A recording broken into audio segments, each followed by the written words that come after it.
नाशिकमधील महिला अत्याचार आणि बलात्कार प्रकरणातील आरोपी भोंदू अशोक खरातच्या अटकेनंतर त्याच्या शिष्य असलेल्या रुपाली चाकणकर यांचाही राजीनामा घेण्यात आला आहे। राज्य महिला आयोग पदावरून रुपाली चाकणकर पाय उतार झाल्या असून आता या रिक्त झालेल्या पदावरून महायुतीत नवीन राजकीय खेळ सुरू झाला आहे। भाजपने हे महिला आयोगाचे अध्यक्षपद आता आपल्याकडे ठेवण्यासाठी आग्रह धरला असून बदल्यात राष्ट्रवादी काँग्रेसला एखादे महामंडळ देण्यात येणार असल्याचे समजते। खरे तर हे पद गेल्या अनेक वर्षापासून राष्ट्रवादी काँग्रेसकडे होतं।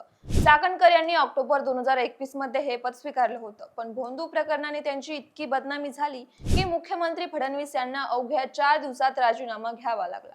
आता या पदावर राष्ट्रवादी काँग्रेसकडून 2 नावांची चर्चा होत असताना भाजप मात्र सरळ हे पद आपल्याकडे खेचण्याच्या तयारीत आहे।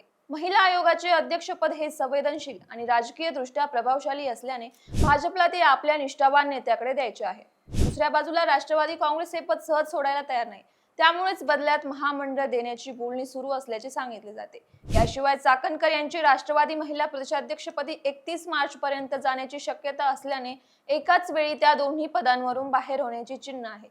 मंडळी, भोंदूबाबा प्रकरणाने फक्त एका नेत्याचा राजीनामा घेतला नाही, तर महायुतीतील सत्ता वाटपाची समीकरणं पुन्हा एकदा ढवळून निघाले आहे।